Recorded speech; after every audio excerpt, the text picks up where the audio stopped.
Welcome everybody to this week's webinar. We are very happy to have John Lane with us. Let's kick it off with just a few housekeeping notes.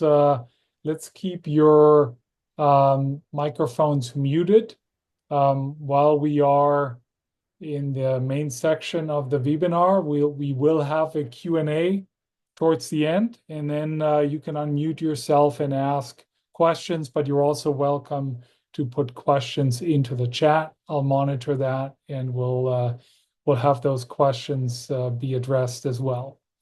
Our topic for today is around teams and how teams are driving or hindering success, with a particular focus on the fractional executive. And John Lane is our visitor and our guest.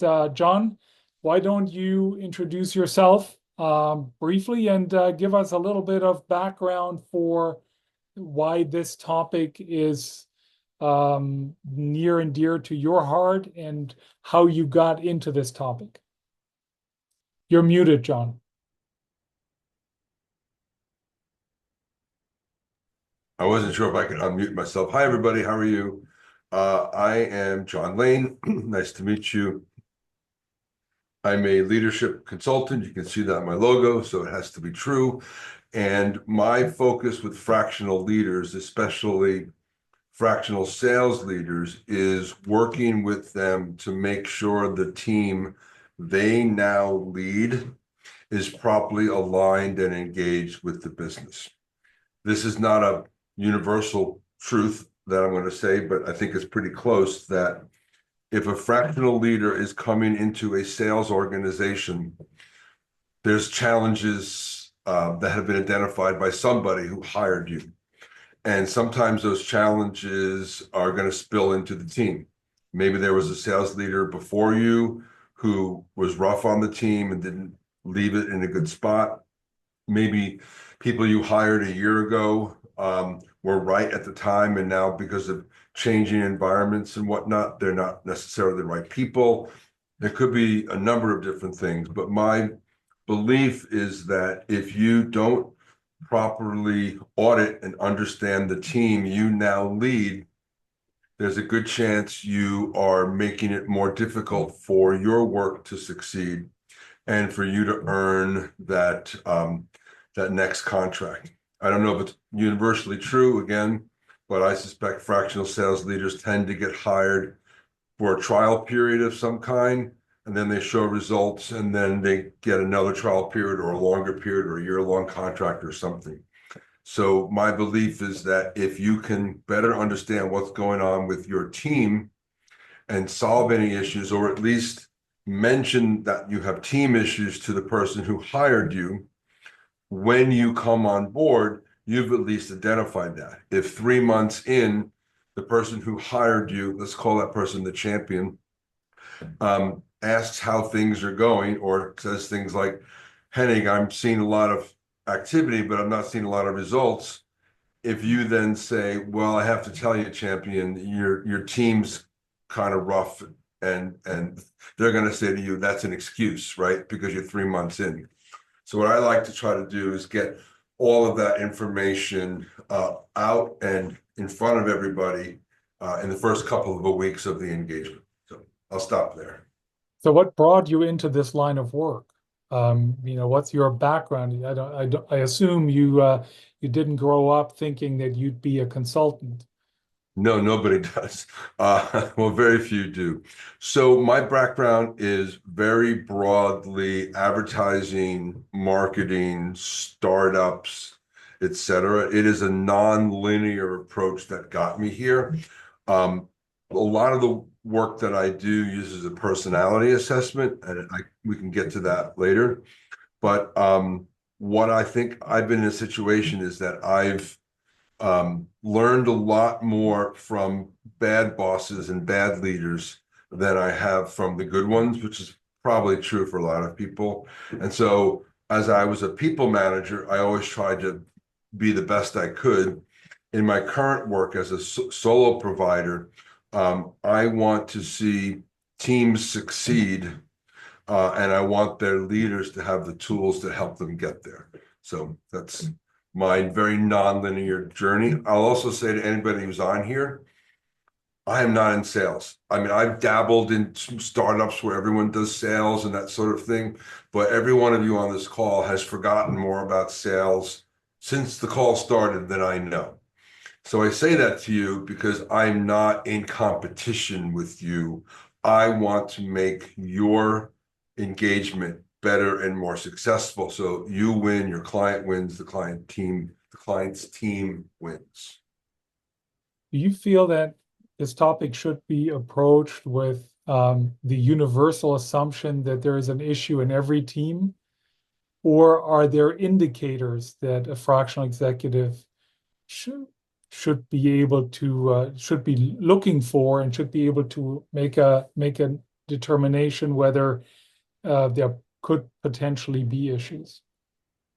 Yes and yes. So you take any size team, some percent is going to be less engaged uh, uh, and aligned with the business. It's just the law of large numbers. So you're going to have that. My belief is that there's two drivers of alignment issues. One is people have lives outside of work. You got a sick kid, sick parent, something's going on, you're divorced, a million things. Not a lot you can do at work with them, but give them grace and acknowledge that you understand that. Can't go on forever. Push those aside. There's typically something in the business that is creating an environment where the team is not as engaged or aligned as they should be. Sometimes it's things, and this is like the classic one that I see. You'll be in a situation and you'll see that like there's three particular sellers who are off. Yes, you're probably seeing this in their numbers too, but you're trying to figure out what's going on. Then you dig in and you go, oh, well, that regional leader was just promoted from a seller to a manager. And you say, did you give her training? No, we were too busy. He said, oh, okay. Have you relieved her of some quota? No, no, no. She has to keep selling. Well, let's talk this through. A first-time manager has not lost quota and is still trying to manage the team with no training. Right? So this is not stuff that the team didn't know. It's just like it hasn't been framed up in a way that you're seeing the cause and effect. I'll just say one other thing. Y'all are good at your jobs. You will figure all these things out in time. My job is to speed that up and to pull that information advantage forward so you're getting it in the first couple of weeks rather than slowly over time and in an unorganized or an organic way. Yeah, I mean that you already pointed out why that is the reason this is so important for a fractional executive. I mean, from our data, we know the average assignment length is 7 months. If you're starting out with an assessment at the beginning, or when you start out and things don't go in the right direction, then after 2 or 3 months, you're in the doghouse as a fractional and typically on the way out if things aren't working out. So knowing for a fact that there is something misaligned in the team is the value that you would bring to the table, or more generally speaking, an assessment would bring to the table early. Yeah. Can I talk a little bit about how that Yes, happens? please. So maybe throw stuff in the comments if anybody has a different opinion, but in my research, when a fractional sales leader comes on board, their first, call it month, is figuring out the playbook, learning the product, seeing what kind of tools they have. How is the CRM? How are we using it? What's the price? All of those very sales infrastructural things, if you call them that. It's hard to move the needle till you figure all that stuff out. So as you're focused on that, I come in and I do what I call a people alignment audit. It is a very light touch. I use a personality assessment. I won't talk about it now, I understand, but it's very brief. It gives me lots of information, and I take all of that and I put a report together for the fractional leader so that when they give their, call it first month update on what they see in the business, sometimes they'll say, oh, we need a new CRM, or we got to change the playbook, or whatever those things are. You also can give an overview analysis of the team. And now you're putting that front and center. So that's what I do for the fractional leader. The second part of two things that I do is I put together what's called a personal growth plan. And the personal growth plan is a framework of understanding of how a person might be naturally good at their role and where they might have natural challenges. So here's an example. Let's say you have a full cycle seller, say that 3 times fast, on your team, or that is the team. They have to be good at, let's say, 4 things: prospecting, customer success, giving product demos and presentations, and managing their pipeline, the financial side. Very few sellers are going to come in good at all of that, right? They're going to bring their own strengths and challenges. So what I do is I show each one of them where they're naturally strong against those 4 and where they naturally have challenges. So let me give me as an example. If I was a seller, my VP of sales, my fractional leader, would like me because I'm very good at client relations. I build trust fast. I build relationships fast. She'll also like me because I have an internal clock. I know when a deal is slipping and I'll ask for help. I feel the difference between the beginning of the month or quarter and the end of the month or quarter. I just have that natural timing. So that's going to jive well with my leader. Where she's not going to like me so much is I'm such a people person and I am so optimistic about my work. My forecast is junk. Everything I put in is 85% chance of close and above average, right? We all know that can't happen, right? So my forecasts aren't great. And I'm not super detail oriented. So my handoff notes in the CRM to the client success team aren't as good as they could be. My expense reports are late, those sorts of things. So if that fractional leader likes me for the things I do well, then the rest come along with it. And so it's your job to be able to get the most out of my strengths and work around, limit my weaknesses, as well as help me develop them. So then the last part of what I do is I create in the personal growth plan, I call them development suggestions. So these are things against your job that you may not be as strong at, and your leader can work with you.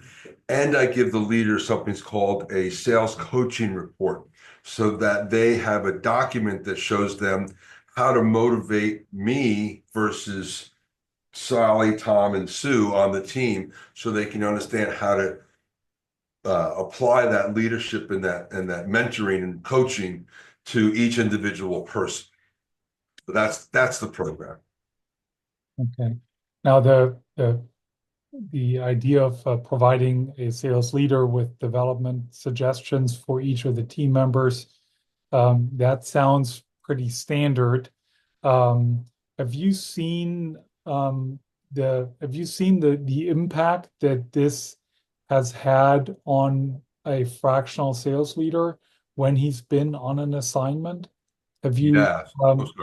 been part of a story or 2 or 3 where that really saved the day, where the early detection of misalignment and the early implementation of development suggestions made a difference? That's a great question. And it's one of these things where it's sort of hard to disprove a negative. So I tend to come in at the start. And so any story of success I have is these bad things didn't happen, right? And so I've been able to help my fractional sales leaders get off and get smooth and get into their work, rather than I've not ever come in to an existing relationship when there's already trouble and then had to put the fire out. So not a great answer to your question, I understand, but it's more, I tend to come in at the start and my work is built into the SOW.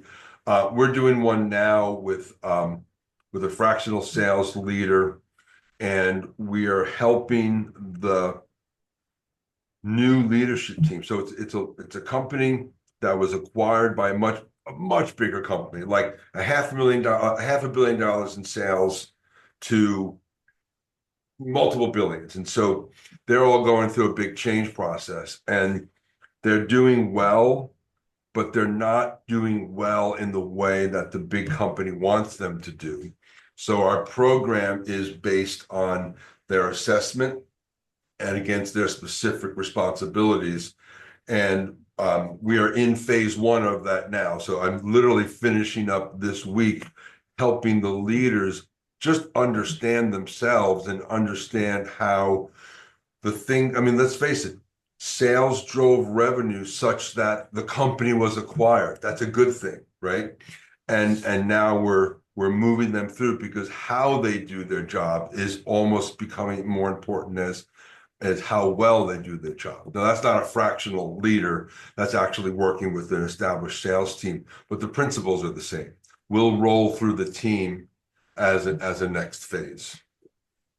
You may have mentioned that before, but could you specifically outline the ideal timeline? You come in at the beginning, but how long does your job take, and when will the sales leader be able to put those developmental suggestions in place? A month. A month. Right. So that's like give you a very quick, brief answer.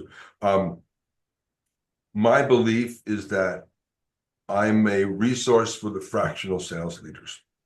It's your client. You did all the hard work to land them. My job is to help what you do get off to a better start and a longer, better start. So if a fractional sales leader wants to say at the beginning, oh, and I work with this guy, John Lane, here's what he does. It's very important. Let's have a meeting with him and he'll do a scope of work and you sign it with him and we do it together. That's great. If I'm in the background behind that fractional leader, that's also great. I'm agnostic to that, but my process is designed to be mostly completed in the first month.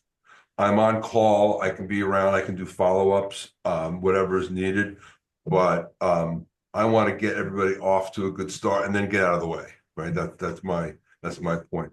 There might be a question in the chat. Yeah, there is one from Lisa, and I think you just addressed it, because it's sometimes the fractional sales leader who brings you in, and sometimes it's the client directly. Yeah, I mean, the client is paying ultimately. How it's papered is going to vary every time. Yeah. Yeah. Okay. The Can you talk a little bit more about the analysis that you're doing? So your soft touch interaction and assessment of each team member, and then how do you come to the conclusions that then lead into the development suggestions? Great. Yeah, so everyone takes the assessment. It's a 5 or 7 minute undertaking, and I'll explain what it is. It's incredibly simple. There's a list of about 110 adjectives. The reason there's 110 adjectives is the human mind just can't remember what it picked. And so it enables the person to just be honest and select the words that describe themselves. The instructions are select all the words that describe yourself. Hit submit, done. Same list is presented to you. The instructions change. The instructions say, select all the words that describe how you must behave at work. Submit, done, you're finished. I get a report. I'm a trained analyst in the software that I use. So some of what I do is outputs from the system, nothing to do with me, the system produces it. And then other things I do are my interpretations of that against a specific job. So there's a bit of tech that supports me, and then there's a bit of my analysis and reporting That's the second point. That creates the comparison of your traits to your, I call them the 4 key proficiencies. I also work with the fractional sales leader and the team to differentiate those 4 proficiencies. You might have account management, you might have a channel manager, you might have a BDR or BDR managers. They'll all have different key proficiencies. So we'll establish them at the start of the program or as we kick off. And then it's my analysis using what I learned from the assessment to create the that people audit report, the personal growth plans, inclusive of the development suggestions. Okay. That makes sense? Yes. Now, in cases where a fractional sales leader comes into an organization where the sales team is relatively small, right? There are maybe 2 sales reps, Yeah. maybe an additional inside support person. Yeah. So a really small team. In my observation, a lot of the misalignment actually comes in through other parts of the company, be it the founder or owner, be it operations, be it manufacturing, be it distribution partners. How do you make sure that those factors get recognized as well, so that the assessment really captured the source and the origin of the misalignment? Yeah, thank you for that. What you said is true in small companies. It's also true in large companies, right? You don't see it as directly because you have different departments and there may be different buildings or different locations, et cetera. But it's really the same idea. So my work has to start somewhere in a company. Ultimately, I'd like the whole company to use my assessment to create that common language, experience, and framework for all the departments to communicate better. But you can't typically start there. So I would likely start with the fractional sales leader and the team, their team, and through the process of finding alignment and engagement issues, find out where they are and why. And then that might take the fractional sales leader, the champion who brought them in, to turn to another department or departments and say, hey, we're seeing this friction. Let's also go through a program so that we all have that common language, et cetera, to work things out, right? Rarely is any interdepartmental issue one way, right? Like what I've seen is sales is selling stuff that we don't do, right? Or they're off book, right? And the product team or the account management team is saying, you're making our work twice as hard because we have to take the natural reports that we get and then we have to tweak them for the other team, making this up, but you get the idea. And now we have mistakes, we have errors, we're delayed doing what we need to do because y'all sold something that is out of the box. And the sales says, yeah, but the stuff you put it in the box, no one wants, and we have to sell something, right? You've all seen that give and take. So it's very rare that I come in and do work and someone goes, oh, I didn't know that about myself, right? We all have a general idea of it, but it's when we all understand each other's, right? This is not psychiatry, right? We share, everyone sees everyone's report. We're all aware of it. So we have this thing we do with quadrants. It's kind of how we summarize it. And some of our clients, they put their quadrant on their cubicle or their door, right? Because they just want you to remember, hey, I'm a builder. I'm an expert. I'm an architect. I'm a facilitator. As you come and talk to me, remember the lessons that we've learned, right? And so the more that stuff is surfaced, the more people can communicate with each other, right? And so the issues that I see a lot are quite common. It's that the teams don't have the skills or the learning to be able to communicate with each other. So you just have, I call it unproductive conflict. It produces heat, but no light, right? And so we want the type of conflict that comes up with, hey, our potential customers are telling us they want X from us. we're not giving it to them. What's happening? Where's the market fit? How do we fix it rather than how do we blame each other? So Now, a lot of sales leaders, myself included, take pride in the fact that have they have a sense uh, for what's wrong and a sense for misalignment in a team. yeah, So what would you say to someone like me who would say, hey, all it takes me is a 20-minute conversation with a team member, and I know exactly where things are misaligned. I would say that's great for you. How are you going to explain that consistently across everyone on the team? And how are you going to find the problem or the issue and then solve that? As I said, you all are good at your jobs. You will figure out what I can show you, but will you have it in a report?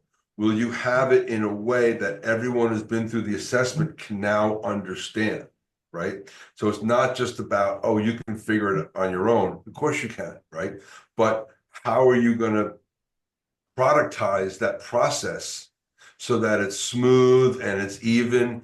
And let's be honest, we all have biases, right? So Henning, I'm going to bet you that you prefer salespeople that operate in a certain way. Why? Because that feels smooth for you. That's the way you do it. That doesn't mean everyone can do that, right? So you may sense conflict. Remember, I told you with me, like, we haven't done your assessment, but I'm gonna suspect you and I might be opposites. So the stuff that I'm doing that's making me successful has a tail on it that's making you crazy, right? Because of how you are. That's your bias, right? There's nothing wrong with it. I bring my own biases, right? I'm like, hey Henning, could you take your foot off my throat? I made President's Club last year, right? So it gets out of all of that bias and just puts consistent objective data on the table that everyone can understand. Yeah. That was a good answer. Yeah, well, it's recorded, so you can use it later Thank on. you. And we'll open microphones up shortly for a Q&A, but let me ask one more question.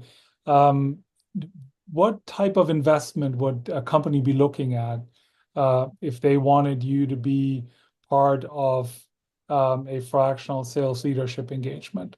Great. So it sort of depends on the size of the team, and it sort of depends on the composition of the team. So here's an example. A 10-person team of full cycle sellers where everyone has the same job, that's easier for me to produce, more straightforward. That I typically I call it a workshop. How it's presented to the client in the SOW, we'll just push that to the side. That's going to be about 12 or 15K. And that's part of the SOW. And I enumerate all the different things that they get. If it's 3 people, there's got to be a baseline floor. So your cost per person is going to feel like it's going up, but it will be 3 or 4 grand for the baseline, and then $1,000 for each person in that. And then there's some nuance around if it's a 4-person team and everyone is different, that's going to be a little bit different cost structure. But it's in that range where you can almost say 1,200 to 1,500 per person, Okay. give or take. Okay. Well, I think that's what I was looking for. I know it's Yeah. hard to generalize pricing in a service business like yours, But but I've also learned, and I've been a buyer, I guess I'm sort of a seller now, whatever. If you can't answer what does it cost, then you're just not trustworthy. So no one wants to get boxed in, right? I don't want to then get 20 people, all different jobs, and somebody's holding me to the estimate that I gave. That's not fair either. But if you can't give a general size, I think you come across as untrustworthy. So I always try to put a few caveats on it, but also be clear. 1,500 a person, give or take. That's how, anyway, that's how I do it. good, great. Thank you. Let's open up the Q&A and let's see if we have questions from the audience. Just unmute yourself and ask the question when you're ready. Also, if you're not on camera and you're going to ask a question, please come on camera. Lisa, we just met by happenstance this morning. That was fun. We sure did. He got pulled into my sales nav campaign. He Fine, said, it's great. come What join the question would you have webinar today. I answered? said, I'll Yeah. be there. What question would you have asked me if I engaged with you just straight up? Well, I would have wanted to hear about how you work, and I feel like I got a great sense of that from your presentation today. That was really helpful. I'm curious, do you do any follow-up with the engagements that you have, like to see how things have gone once they've, once you've done your magic at the beginning? Do you ever do any follow-up to see how things are going down the road? Sort of. I'm an upper right builder, so I'm not so great at that. But here's how I know I did a good job. Somewhere in that the fractional sales leader, the champion who brought that fractional in, whatever, says, "Hey, we really like what you did." So let me give the example of what we're doing now. It's not fractional, but we're starting to hear from the sales leaders we've put through, boy, I'd like to do this for my team, right? And so when we get that initial engagement, and then we're asked, can we do it for the larger team or can we do it for the other department? Then I know we've done a good job, even though I probably haven't been very good at like sending a survey and collecting data and comparing it to other engagement. That's not something I'm particularly good at. But Henning would do that, I bet. He's a data guy.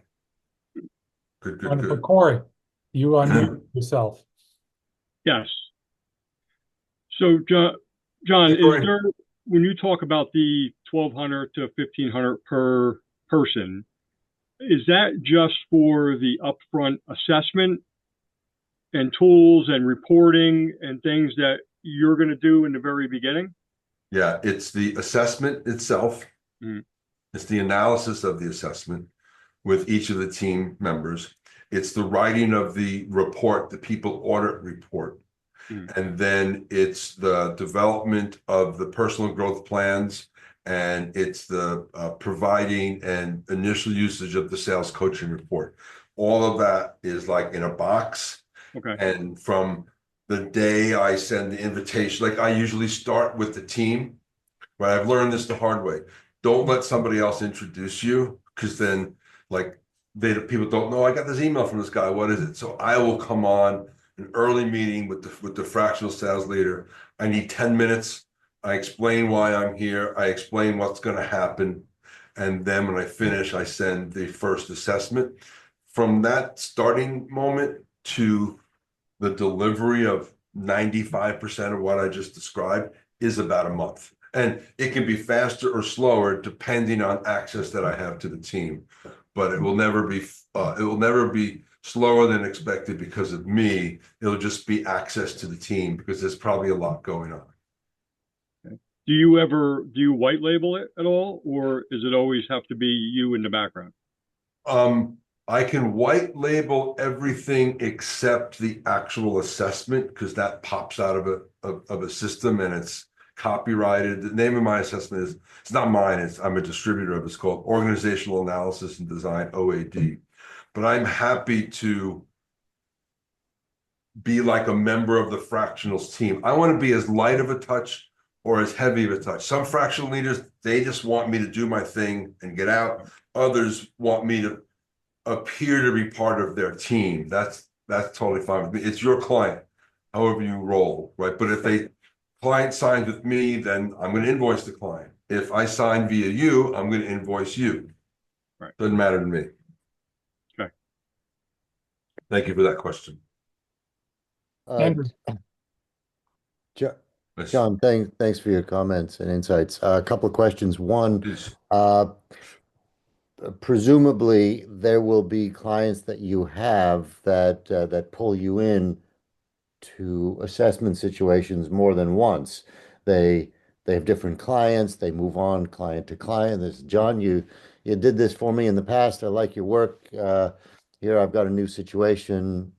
Come on in and do an assessment. So ballpark, what percentage of your clients are those kinds of repeat clients where you're part of their bag of tricks? So hard for me to pin that too much, but almost all of my work is through referrals or engagements like these. So I don't do LinkedIn ads, I don't do Facebook stuff. I write a little bit on LinkedIn and I talk, and that tends to be how I drive my business. So I have one engagement now that came in because of some work we did with somebody in the past. So it's probably 50-50 over time, right? Someone went to a different company, or I get a call from the marketing team that heard about my work with the sales team, and they asked me to come in and do something like that. So it's I gotta say about half, but that's a swag. Yeah. Thanks. And then and my other question is, if you flip the script, um, and instead of a new fractional sales leader in his or her new client bringing you in, to what extent are you involved with CEOs of companies who bring you in first to do an assessment, which then helps inform them on bringing in a new fractional sales leader and the type of fractional sales leader that they will need with the skills and the attributes and the experience based on the assessment? That is a great question. I started talking to Henning about something along those lines a couple of weeks ago, so it's not fully baked yet. But so I don't have any examples of a CEO hiring me and then me hiring me saying, "Oh, I think I'm noticing issues in the sales team. You might need a fractional sales leader." That's not happened for me before, so I don't have an example of that. I am in a community of mostly B2B professionals. I don't want to cross swords and talk about too many different things, but I have a mechanism that if I'm in a situation and I notice there's a preponderance of issues on functional team A versus B, C, I have a way to access sales trainers or fractional CMOs or whatever those things are that I can bring in, but that's not been a big use case for me as of yet. But I would, I'm not against that. And so knowing all you all is a great benefit to me. It just has not happened. That flow has not happened yet for me. Sorry to say. Thanks. Thank you. John, I have one final question, and it's one that Brad Cuttle asked me to ask you. Why do you always wear a Peloton shirt? Well, I don't always wear a Peloton shirt, but that is Obviously. okay. Let me be vague. In the pandemic, I was a Peloton monster, and I was probably in the best shape of my adult life. I've turned into a Peloton after model. I'm so sorry. I've turned back to a Peloton before model when at that time. And so it was just a nice picture, and the Peloton was very meaningful to me in that pandemic moment where we had just moved to Raleigh, where I live now, and we bought a condo, moved in, and the pandemic hit. It's like it was my wife, myself, my dog, and the Peloton. So it was a very close-knit team, and that's my picture. And it's sort of become my brand. And my wife is like, "God darn it, get a new picture." Right? I'm like, "No, I like that picture." But that's my vulnerable leader answer. So, can I do something? Yes. So, you said I could do one slide, and I made one. So I'm going to find it. Good. And This will be recorded. Can you all see that? Oh, what? That's so funny. It's the stupid Peloton shirt again. But that is I learned how to do LinkedIn. I learned how to do QR codes on ChatGPT, so I had to make them. So that's my LinkedIn. If you want to snap a pic, that's my email. I'm sure there's a more efficient way. Like if anybody wants to contact me, I'll say this on my outro. If anyone thinks this is interesting and they could see us working together, my first step with you would be to give you the assessment and walk you through it so you understand it. I couldn't expect you to bring me into one of your clients if you haven't experienced what I'm talking about. So that's something that I would just do naturally. And we'd give probably your champion the assessment too, because they're not going to want to turn that onto their team until they've seen it. So there's a couple of steps that we could do together to warm this thing up. So that's as much of a sales pitch as you'll ever get out of me. Good. Thank you, John. Thank you Thank for you. I really appreciate it. being our guest. Thank you for sharing these insights that are extremely relevant for all the placements that we make and all the fractional sales leaders that we work with. I think there is a very natural intersection between our two businesses. So thank you for coming onto the show. Thank you everybody else for joining, and have a wonderful rest of your Wednesday or whenever you're listening to it. Lisa.